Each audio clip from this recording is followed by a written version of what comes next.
formación y evaluación académica de los ingenieros.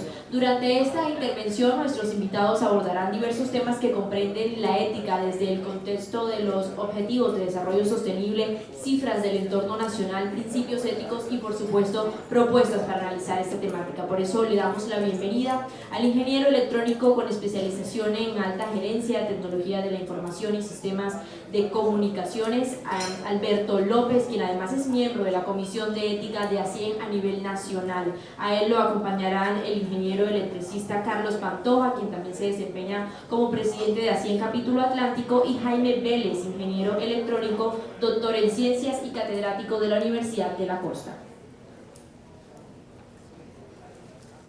Buenas tardes. Para ganar tiempo mientras nos acomodamos, primero que todo saludar a todos los ingenieros de aquí de Atlántico y del Caribe, y para que nos despertemos o continuemos el aplauso de las conferencias anteriores, una felicitación a todos los ingenieros, un aplauso y con eso nos despertamos.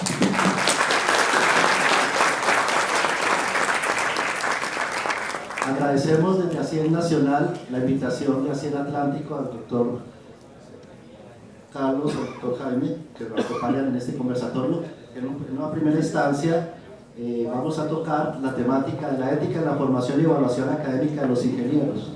Sin embargo, hemos planteado una agenda que tiene un preámbulo para esa temática y ese conversatorio que queremos hacer al final, pero más que todo, más que conversatorio, es unas reflexiones que nos quede para nuestro ejercicio profesional desde la academia, desde la formación académica y la evaluación, para que realmente el rol que estamos desempeñando y la misión que tenemos importantísima en el país. Por eso traemos los puntos de ética del desarrollo y ejercicio profesional como función social de la ingeniería, presentarles a ustedes lo que ya conocen muy bien, conocer muy bien los famosos principios de declaración de ética en el país para la ingeniería, que se desarrolló a partir de ASIEN en Colombia para toda la ingeniería del país. La ética del pacto global y sus impactos y su relación con al revés, su alineamiento con los objetivos de desarrollo sostenible, la transparencia y los datos abiertos, que cada día está cogiendo más importancia en el concepto de la gestión transparente y la eficiencia en la parte tanto pública como privada, en lo que hoy venimos llamando la analítica de información o los Big Data, que ya es inclusive política de Estado con un COMPES que se hizo recientemente para el país. Y para llegar precisamente con ese entorno, ese contexto, desde el orden mundial al orden nacional, y lo que estamos haciendo desde ASIEN como líderes para toda esta promulgación, como decimos con los compañeros de conversatorio, casi que la tarea de evangelizadores para rehacer lo que deben ser los principios éticos tanto desde la academia y más que desde la academia, desde la formación básica y primaria, desde la familia. Y para llegar a la parte de reflexiones y que concluiremos en el conversatorio.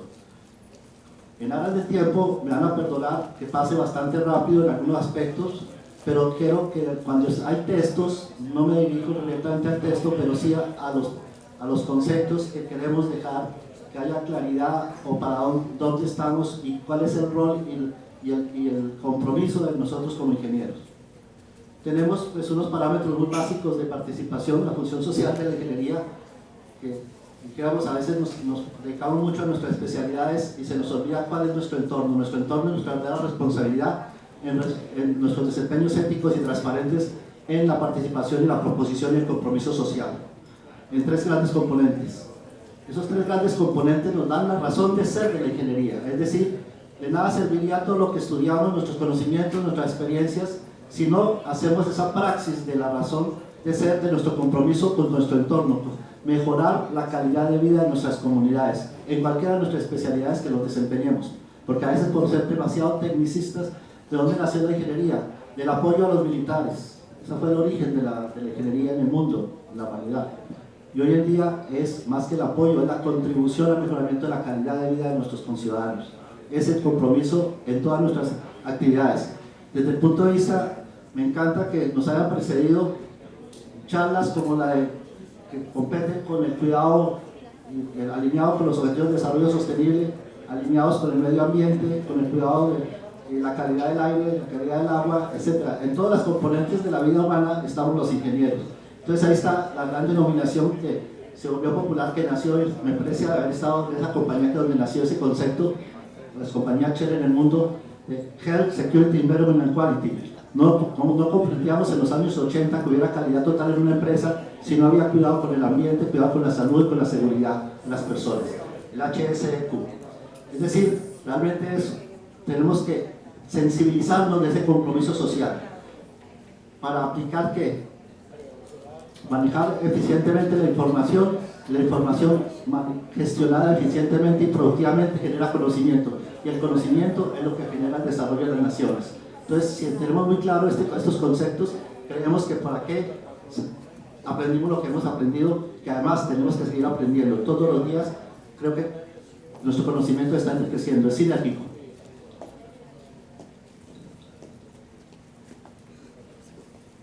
Es decir, aquí está el resumen, nuestros conocimientos científicos son para el bienestar de esas comunidades. El ingeniero es, por lo tanto, responsable por su actuar en el desarrollo solidario de la humanidad. Es un principio básico que a veces se nos olvida. ¿Cuál es nuestra razón social? Pensamos que son de sociólogos, de antropólogos o de los políticos. No, creo que nosotros somos los más emprendedores. Con todo este entorno de la función social, trabajamos en la Comisión de Ética en la CIE Nacional por más de 2 años para llegar, después de concluir, una cantidad de conceptos que nos identificaran los principios éticos de la ingeniería en el país, y llegamos a 4 principios, y que luego se plasmaron, como ustedes saben, en el 2017 en una suscripción de esos principios, en una declaración de 4, a partir de los consejos profesionales, de las asociaciones colombianas de facultades de ingeniería, de las redes de ingeniería en todas sus connotaciones, no solamente las que cobija Hacienda, sino como se dan cuenta, nosotros fuimos los pilares y los de la iniciativa, pero finalmente aglutinamos toda la ingeniería del país, en redes, en facultades, en gremios y en asociaciones. Está suscrita, pero no podía quedarse suscrita, solamente una declaración. Hay que llevarla a la realidad, y esa realidad la hacemos cada uno de nosotros todos los días, desde nuestras casas, de nuestra sociedad, de nuestro ámbito profesional. Entonces, bajo ese entorno, pues simplemente como un repaso, porque ustedes lo saben, casi que me atrevería a hacer un quiz, pero ¿para qué? Para evaluarlo, pero no lo hagamos. De los 4 grandes principios que quedaron plasmados o que han plasmado en esa declaración: la veracidad, ¿sí? Tal cual, está textual como está escrito, que igualmente estamos progresando en generar los cánones y los estándares. Es la razón de ser de esos principios.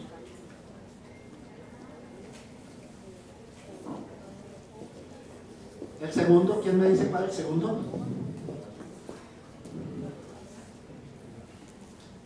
La integridad, ¿sí?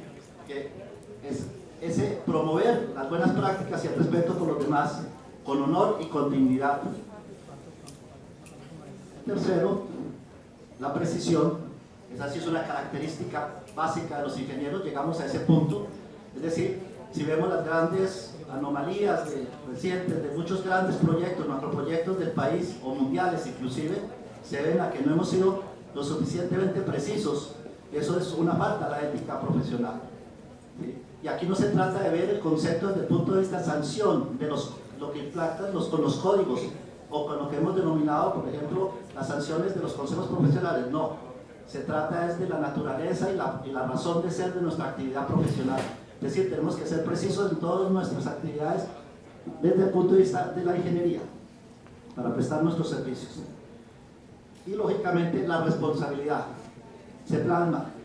Yo lo he denominado entonces, para tener un mnemotécnico, el BIRP, B-I-R-P, el BIRP, para mencionarlo más fácilmente, como siempre nos acostumbramos nosotros a ponerle siglas a nuestros conceptos como buenos ingenieros.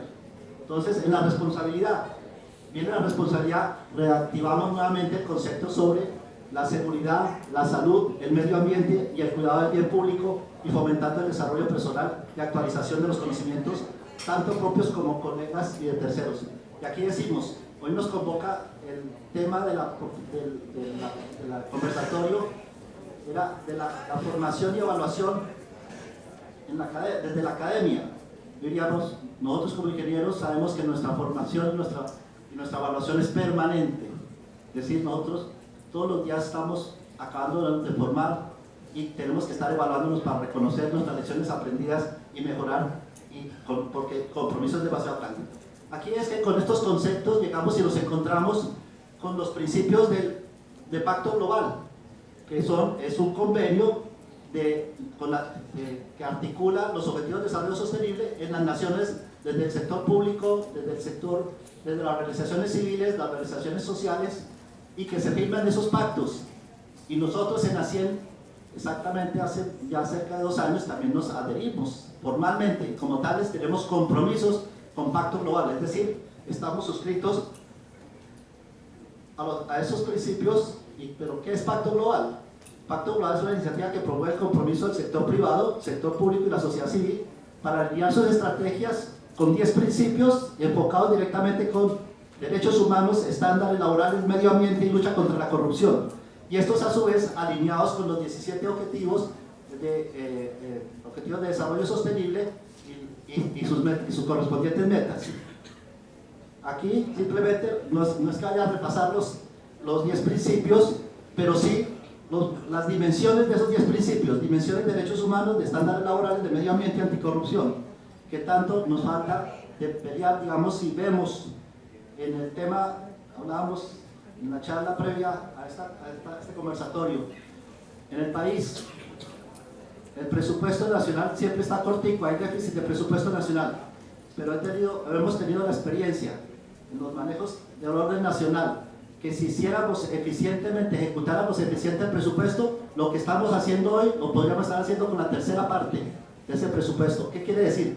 Que 2/3 partes se están perdiendo. ¿En qué? 1, en eficiencia de la gestión, y 2, en corrupción, y casi que en proporciones mayores en corrupción, en un 40%, en eficiencia cerca de un 30%, y exactamente solamente estamos ejecutando casi que un 30%. Es decir, que si queremos hacer una mejor gestión pública e inclusive privada también, sería mejorar la gestión, y para eso es parte de lo que estamos planteando.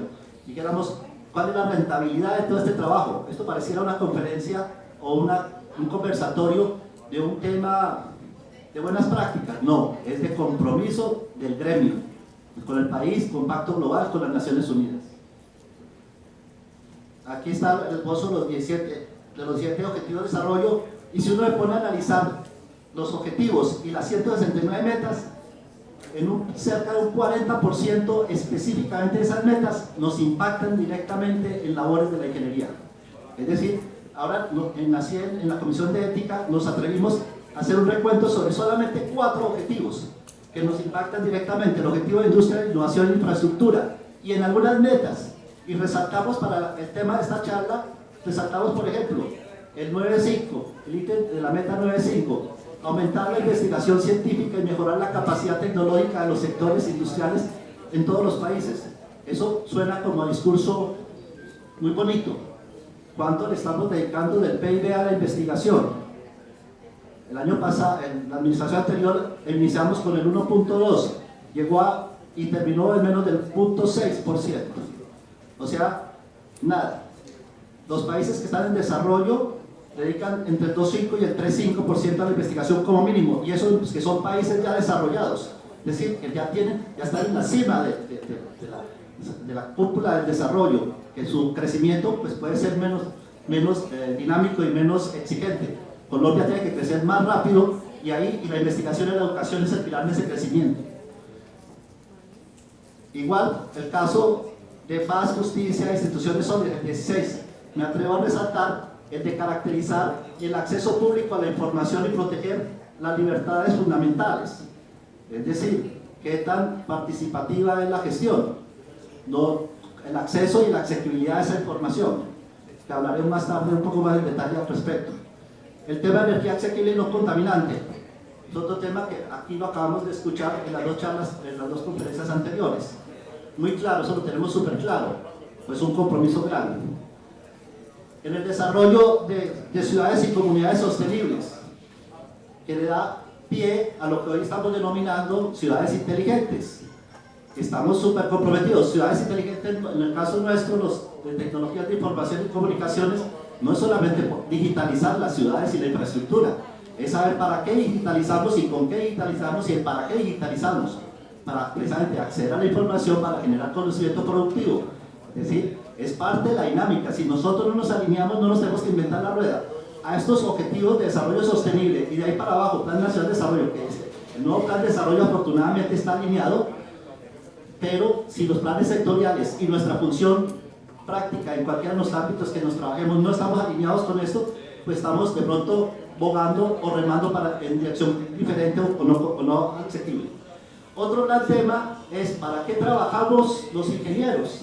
Aquí está el pentágono de los índices de productividad, de ciudades productivas también del hábitat de las Naciones Unidas.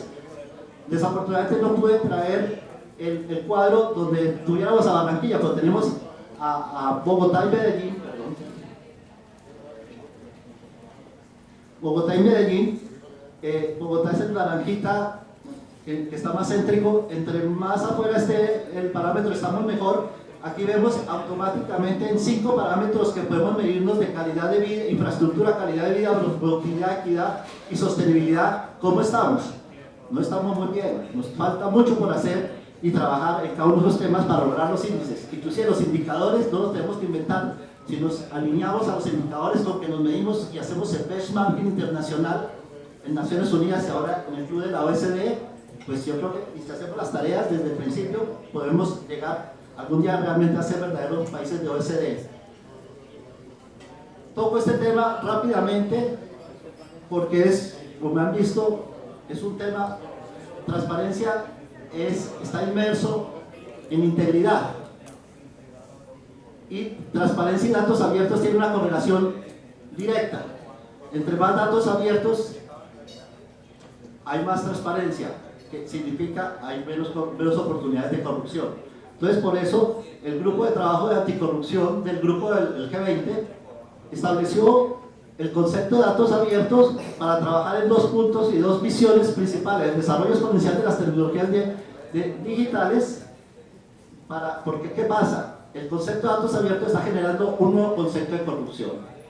Lo que conocíamos anteriormente, hoy un banco se desfasca muy fácilmente. Una historia clínica, un sicario puede ser un sicario cibernético, un hacker puede quebrar todo un sector financiero. Por ejemplo, todo el sistema de información de Europa financiero se maneja desde la India, porque la India se especializó en sistemas de BPOs y KPOs, nuevos Process Outsourcing, que soportan todo el sistema financiero de Europa prácticamente, con la famosa solución SAP, que está inmersa, fue desarrollado por los hindús, cuando ellos estudiaban en Estados Unidos y en Alemania. Es una herramienta alemana, pero el soporte lo hacen desde la India. El día que ellos quieran colapsar el sistema financiero europeo, lo hacen desde la India, manejando simplemente gestión de información bajo el concepto de BPO, Business Process Outsourcing, y KPOs, no los Process Outsourcing, que en Colombia tenemos afortunadamente esa capacidad. Algún día le decía a un ministro, al ministro Plata, cuando estaba ministro de Comercio, Industria y Turismo, que estábamos diversificando las exportaciones de Colombia, que viera el modelo de la India, cuando estábamos expandiendo en ese momento todavía por Export. Y cuando regresó tuve la oportunidad de decirme: Alberto, la India, no tuvimos que ir a vendernos a la India, ellos ya nos tienen en la mira. ¿Por qué? Porque en Colombia hay la capacidad del intelecto y además somos estratégicos geográficamente, no es que seamos el mercado, somos estratégicos geográficamente, pero también somos estratégicos para toda Asia. ¿Por qué? Porque nosotros generamos alimentos y ellos necesitan alimentar entre 2 países, entre la India y la China, más de 3.000 millones de personas. Entonces hay que reconocer también lo que tenemos y para eso gestionarlo transparentemente. Aquí está la correlación que les comentaba hace un momento. En el eje horizontal, el índice de percepción de corrupción hasta 100, entre más alto, y el índice de datos abiertos. Entre más datos abiertos tengamos, se nota la tendencia. Colombia tenemos aparentemente un buen índice de datos abiertos, porque iniciamos una política de gobierno en línea desde los años 2000, que luego hoy ya estamos denominando gobierno digital y que tiene una escala a un concepto de gobierno abierto. Pero las metas de gobierno en línea, yo tuve la oportunidad de dirigir la agenda de conectividad en el país desde 2000 al 2004, donde estaba cobijado el gobierno en línea, las metas eran al 2010, 7 etapas que teníamos que comer el gobierno en línea. Hoy no estamos en el 70% de las metas que eran al 2010, sin embargo estamos arriba. Es decir, estamos adelante del pelotón de atrás, pero a nosotros nos exige estar adelante en el pelotón de adelante. Entonces ese es el reto. Pero corrupción, fíjate, el índice de corrupción, la percepción está cerca, menor del 40%, o sea, estamos muy mal.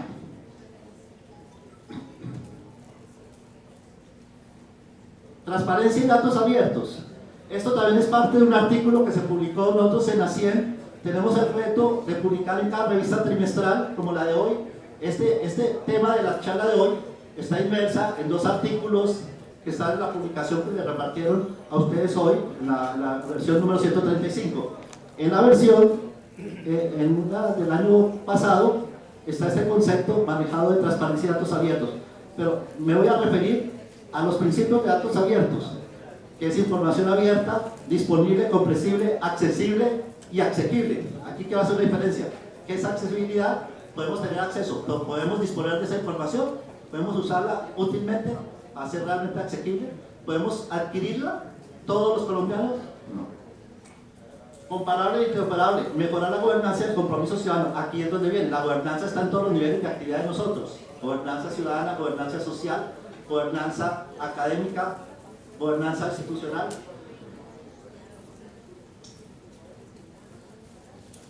En el entorno nacional hemos generado muchas políticas en este tema de datos abiertos: política pública integral de anticorrupción, el COMPES del 2013, la ley de transparencia y derecho a acceso a la información pública 2014, etc. Hay una cantidad de reglamentación. Sin embargo, nos estamos orientando principalmente, y en este caso, ya que tiene que ver con el consenso ético de la explotación de datos en el país, en una mesa de trabajo que está constituyendo con Planeación Nacional del Departamento de Administración de la Función Pública, y que nos invitó a 100 a participar en ese trabajo, por la sensibilidad de la gestión de lo que hoy denominamos Big Data, que se plasmó en el COMPES 3920-2018, para precisamente alinearlos a los objetivos de desarrollo sostenible en la gestión de datos y a lo que llamamos analítica de información, para tomar mejores decisiones en cualquier ámbito que nos desempeñemos. Entonces, aquí vemos que también, igualmente, en ese sentido, hay varios temas con los cuales estamos, y el reto de país en este momento, para no dejarlo solamente en un COMPES, sino viendo el impacto de ese marco. Datos abiertos se mueven en 5 variables, en 4 variables: los datos como tales, datos digitales; el capital humano como oferta;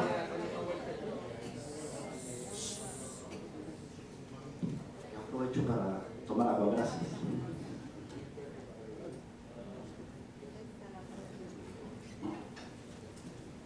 La cultura de datos como demanda, pero ¿para qué? Para generar valor económico, y más que todo que económico, valor social. De lo contrario, no serviría de nada la tecnología, ni la información, ni los datos agregados para generar información. La información productiva genera conocimiento, el conocimiento genera la inteligencia realmente de las naciones. Entonces, se nos ha plasmado el tema del marco jurídico, ético e institucional. En eso estamos trabajando con el DNP y la función pública, y con todas las entidades del orden nacional que les compete este problema, para precisamente presentar en ese marco jurídico, ético, institucional, seguridad jurídica por un lado, pero más que todo sensibilidad con el manejo y la gestión de la información de los ciudadanos. Entonces, no es solamente tecnología. Ahí tenemos nuevos riesgos con las tecnologías, precisamente. Las nuevas tecnologías nos traen riesgos de privacidad e intimidad, protección del ciudadano, transacción y privacidad de datos, monopolios, ausencia de prácticas comunes y autorregulación. Y aquí hago un énfasis: estamos en la era de la sociedad de la información, lo que denominamos la cuarta revolución industrial. ¿Cuál es el activo de esta sociedad? Ya no es el activo tangible de la manufactura, de los productos, de los bienes y capitales movibles. Se maneja con el sistema, se maneja con los intangibles. El capital humano es el intangible más valioso hoy en día. Si no, veamos qué es Facebook, qué es Google, qué es Amazon. Maneja información, maneja contenidos, gestiona contenidos, y son las entidades que están en el top de las industrias. Un resumen hasta aquí de ese entorno es este. ¿Para qué? Para el tema que nos convoca. El tema que nos convoca es dar respuesta en nuestra educación, en nuestra formación y evaluación, tanto académica como profesional, a nuevas necesidades contemporáneas, nuevos modelos de enseñanza y evaluación, nuevo aprendizaje, que el aprendizaje tiene que ser permanente, objetivo, lógico y crítico, y habilidades para un nuevo mercado laboral. Se estima que en los próximos 10 años muchas profesiones que hoy existen van a desaparecer, precisamente no porque las máquinas se reemplacen, no, porque el desarrollo requiere ya más el intelecto que la manualidad. La manualidad se deja precisamente a las máquinas para que nosotros seamos más productivos con lo que nos dio Dios, que es el intelecto. Las nuevas áreas del conocimiento, las tecnologías emergentes, llamémoslas analítica de información, cloud computing, inteligencia artificial, etc. ¿Y para qué? Para tomar mejores decisiones, y más que esas decisiones ante todo deben ser éticas. ¿De qué nos sirve tener mucha información pero no tomamos decisiones acertadas y éticas? El contexto en Colombia a nivel de educación, ya materializando a la educación, tenemos 1045 programas de pregrado en ingeniería con más de 150 especialidades que suman una población cercana a 400.000 estudiantes. En ingeniería, ¿qué significa? El 22% de los universitarios hoy en día. Alguien nos decía que la gente ya no quería estudiar ingeniería. Al contrario, sigue siendo porque tenemos muchas especialidades y son la dinámica de los desarrollos de la infraestructura. Y el informe de competitividad igualmente también nos dice que Colombia nos ha ubicado, el último informe, en el puesto 80, que hemos ido decayendo en los últimos años. En los últimos 6, 7 o 8 años venimos decayendo. ¿Qué significa? Que no estamos progresando en algunos temas que nos interesa progresar o debemos progresar. Pero, ¿dónde se fundamentan esos dos argumentos anteriores? En un reto grande, que es mejorar la calidad y controlar la corrupción, la calidad de la educación y evitar la corrupción en todos los niveles. Eso, si tocamos esos dos temas, yo creo que resolvemos muchos problemas. Compromiso de responsabilidades, tenemos muchos. Y entre todo eso, pues, con todo lo que se ha mencionado, objetivos, para no mencionarlos, repetirlos, los plasmamos en los objetivos de desarrollo sostenible. Y eso nos permitirá, si cumplimos los retos, la calidad de los ingenieros. En la evaluación, aterricémonos ahora más a la cotidianidad. El concepto de la evaluación, las implicaciones de la ética de la evaluación, que respaldan todos los procesos de educación, formación y evaluación, nos compete a todos. Si se evalúan las empresas, se evalúan las instituciones, se evalúan las universidades, se evalúan los profesores, se certifican, se evalúan los alumnos, pero ante todo, la sociedad nos está evaluando. El mayor control, no hay contraloría mejor o fiscalía mejor que la misma sociedad, y las redes sociales lo hacen, lo demuestran. Si uno quiere hacer un verdadero control, pídale el quehacer a la sociedad. Entonces, por eso, el rol del docente es ser justo y competente evaluador, porque si no lo es, si comete fallas ahí, automáticamente está impactando en toda la cadena de formación y de la gestión y el desempeño ético de ese futuro profesional o si ya lo es, de ese ingeniero. Estamos en el siglo XXI, ya lo dije, el capital activo es el capital intelectual, lo dijo Peter Drucker hace mucho rato. La gerencia del siglo XXI son organizaciones del conocimiento y la competitividad prima, el fundamento está en el nivel y calidad de educación de la gente. Con esto dejamos las reflexiones, que sí, perdón.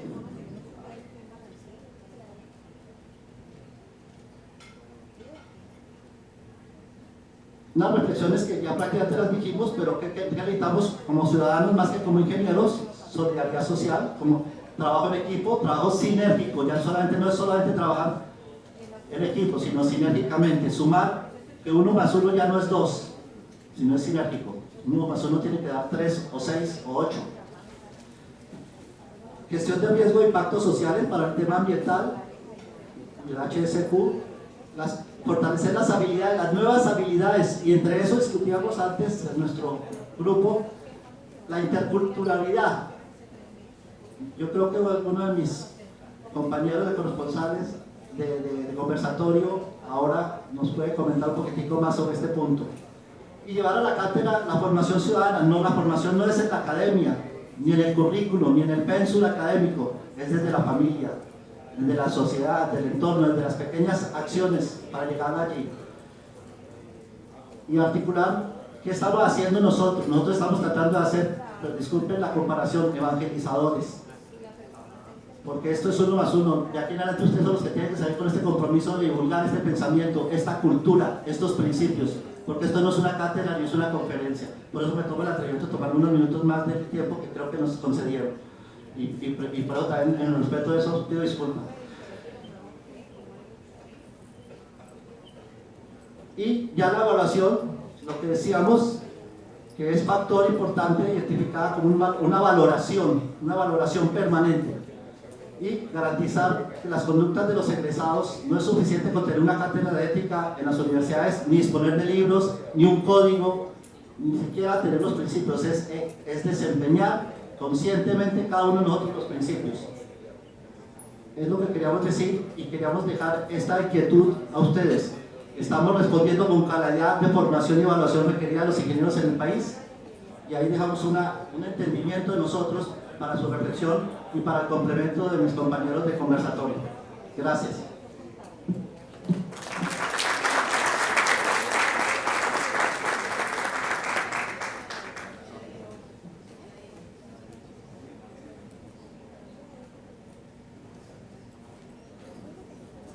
Ingeniero, veíamos en uno de los slides, en una gráfica de la presentación, sobre los Open Data, que en la medida en que vamos creciendo en datos abiertos, van bajando los niveles de corrupción. El Estado y muchas empresas a nivel nacional vienen hablando de transparencia, pero lo que uno ve es que están implementando, por ejemplo, una línea telefónica simplemente para que la gente denuncie un acoso, denuncie un maltrato, y ya eso lo estamos viendo como el gran Open Data, el Big Data, que nos va a conducir a ser cada vez más productivos y más competitivos. Pienso que eso no es suficiente.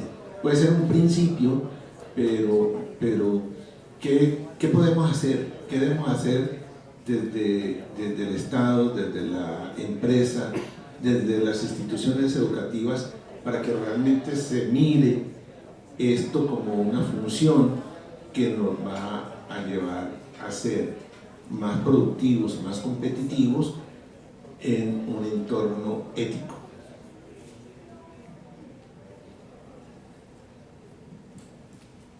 Bueno, es decir, en los diferentes niveles de datos abiertos es precisamente llegar a unos niveles de participación, lo que llamamos participación en línea, pero real, no solamente en el chat, sino participación en línea en todas las decisiones del gobierno. Es decir, que haya trazabilidad de lo que está haciendo el gobierno, por ejemplo, y viceversa, el gobierno sepa cómo está ejecutándose a nivel de la comunidad esos servicios, si hay retorno de la inversión de lo que se ejecuta, porque a veces hacemos los proyectos y nosotros como ingenieros y terminamos un contrato, terminamos una construcción, una administración pública, y ni siquiera se ha evaluado si eso logró los impactos de retorno de esa inversión, tanto económica como rentabilidad social, rentabilidad económica y rentabilidad social. Es decir, inclusive se ha mostrado la Comisión Mundial de Banda Ancha, la UIT, de la Organización Internacional de Telecomunicaciones, y en un trabajo que estuvimos haciendo mancomunadamente para Colombia, encontramos que por un aumento, por ejemplo, de la penetración, duplicar la capacidad de banda ancha en una localidad, en una región, o aumenta su PIB entre 2.6 y 3.1. Por ejemplo, lo que acabamos de hacer, de definir un nuevo concepto de banda ancha en Colombia, que lo teníamos en 1 megabit, hoy en día es 25 megabit, que llegamos a esa definición con la Comisión de Regulación de Comunicaciones el año pasado, donde hacían participamos muy activamente en nuestros aportes para que así se hiciera, que no teníamos banda ancha como concepto. Estaba preguntando a las escuelas rurales con 1 megabit con densidad de computadores por alumno, que son 20. En este momento tenemos una densidad, con el programa de computadores para educar, que venimos desde el año 2000, tenemos una densidad de dos alumnos por computador, cuando hace unos 8 años teníamos 24 alumnos por computador, con una densidad de ese tamaño y con un contenido que maneja ya el Ministerio de Educación, de contenido virtual, que ese es un nuevo esquema de formación básica también, un nuevo ambiente de formación virtual, o el famoso, otro concepto que es el STEM, que por sus siglas en inglés, Science, Technology, Engineering and Mathematics, que es un modelo desde la enseñanza primaria, y con la educación dual, que es virtual y presencial, tenemos un esquema de participación de datos abiertos enorme. Ese es un parte de los compromisos. Muy bien. Yo voy a algo bien terrenal, y es,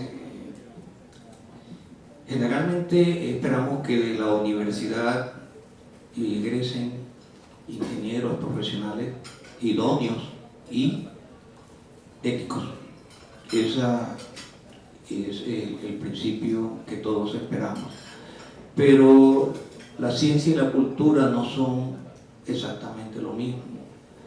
Y ustedes recuerdan que por allá, por los años 70,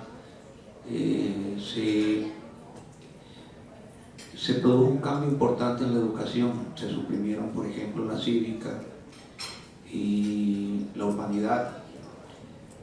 De igual manera se cambiaron la metodología de calificación, y los jóvenes ya no perdían el año, sino que hacían una recuperación.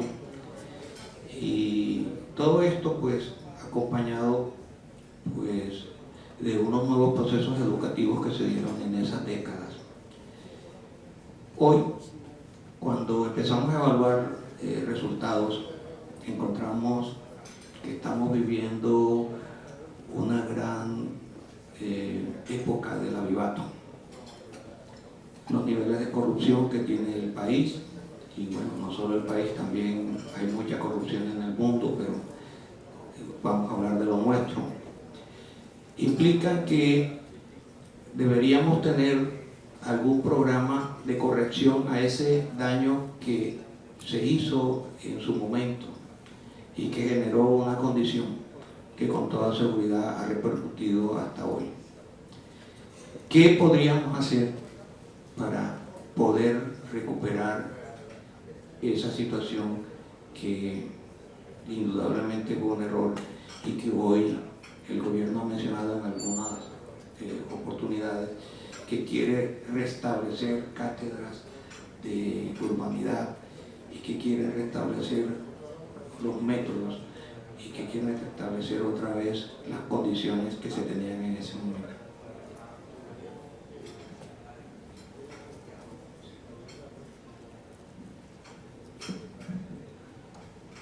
Sí, realmente en la Comisión de Ética de Hacienda Nacional hemos reflexionado mucho sobre este tema, y más que en la Comisión de Ética, también la Comisión de Formación, que son los verdaderos artífices de esto. Quiero darle crédito al ingeniero Jaime Durán, quien es realmente artífice del artículo que está publicado en la revista que ustedes tienen en sus manos el día de hoy sobre este tema.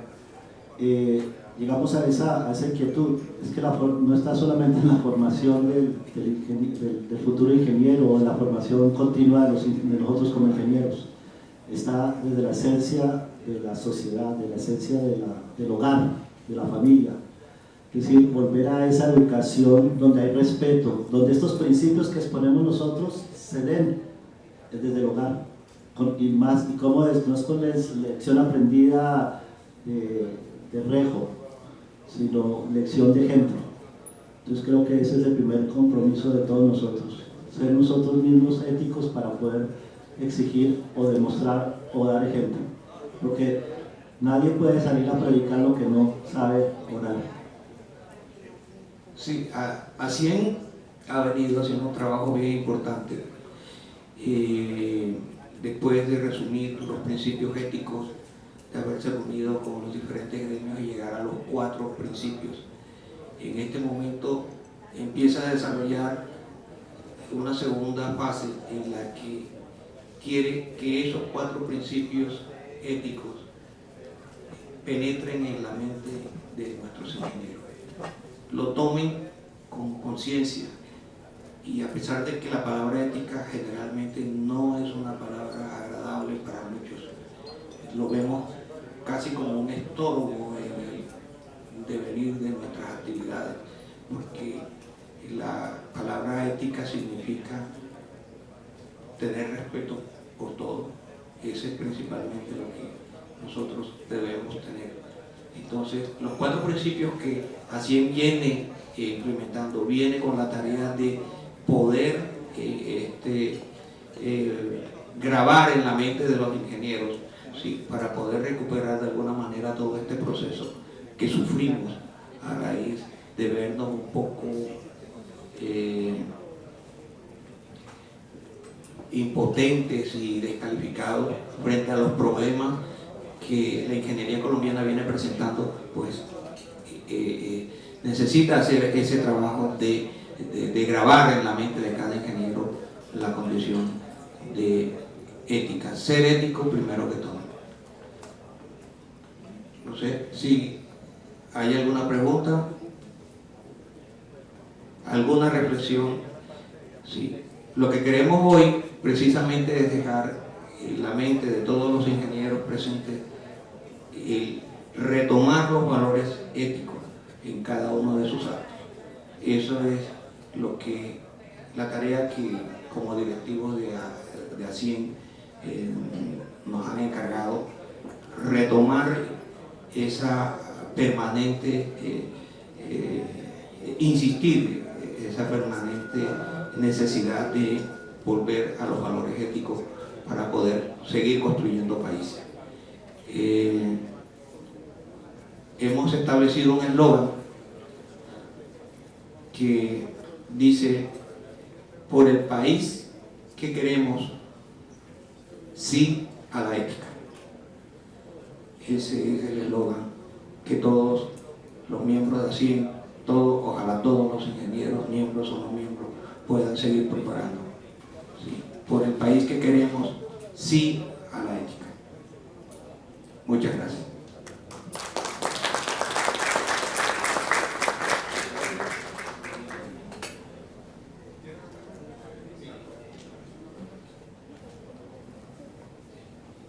Gracias.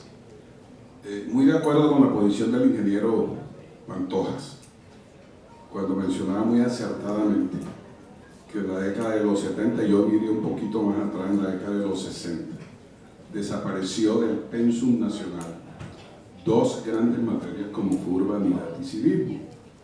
Ahí vino el despelote, porque a quienes nos tocó ver esta materia, y si por X o Y circunstancia el mal estudiante se copiaba del buen estudiante, eso era castigado por el profesor y lo ponía en el escarnio público, y no había cosa más dolorosa para ese estudiante estar en el escarnio público. Es decir, se estaba dando un ejemplo con la propia personalidad del hombre. Pero como las cosas son cambiantes, Colombia tenía que adaptarse a un sistema educativo mundial, pero desafortunadamente este sistema fracasó, y fracasó a nivel mundial. Por eso vemos que la corrupción no solo es de los países más pobres, la corrupción se da desde el país más rico hasta el país más pobre. Desafortunadamente no se nota en los países desarrollados porque tienen muchísimos recursos, entonces usted ve más las obras, porque realmente pues hay mucho dinero, se invierte en infraestructura y se nota el desarrollo del país. Pero en estos países subdesarrollados no se nota eso. Sin embargo, quiero resaltar que aún hay algunas islas que aún actúan de una forma correcta. Y quiero poner como ejemplo a los paisas, porque pues a César lo que es del César y a Dios lo que es de Dios. Yo anoche veía por televisión una obra magna de la ingeniería colombiana, y nos debemos sentir orgullosos de tener un túnel y un puente aéreo que en 18 minutos conduce o se gasta entre Medellín y Río Negro. Yo recuerdo cuando estudiaba allá en Medellín que la alcaldía municipal o el gobierno municipal y departamental empezaron a planear ese aeropuerto donde hoy queda. Decían que eran unos locos. Y fíjense que hoy queda a 20 minutos más cerca que el nuestro, que lo tenemos prácticamente en el centro de Soledad. Entonces, si se hizo esa obra de ingeniería y hasta el día de hoy no se ha escuchado que haya habido coima, de seguro que la hubo, pero se está mostrando una gran obra de ingeniería, a diferencia de las carreteras 4G, a diferencia de Puerta de Hierro, Palmar de Varela, Barranquilla, que solamente tenemos dobles calzadas, Barranquilla hasta Malambo, y de ahí para adelante pare de contar. Entonces, sin salirme del tema, considero y creo permanente que nosotros, que ya somos mayores, debemos ser un referente para las nuevas generaciones. Que nosotros, desde nuestra labor diaria, así tengamos empresas, así trabajemos para otros, así seamos contratistas, así seamos académicos, demos ejemplo, y sobre todo más el académico, para ver si logramos medio recuperar todo este terreno que hemos perdido. ¿Y qué pasa? Que cuanta más corrupción haya, más bandidos llegan al gobierno. Vote o no vote, habrá siempre un sistema de gobierno corrupto, porque es lo que estamos viendo. Hoy impera la ley del dinero y quien tiene dinero se elige en el Congreso de la República, y si tiene poder en el Congreso de la República pone ministro, y si el ministro se lleva su camarilla, y pare de contar. Muchas gracias.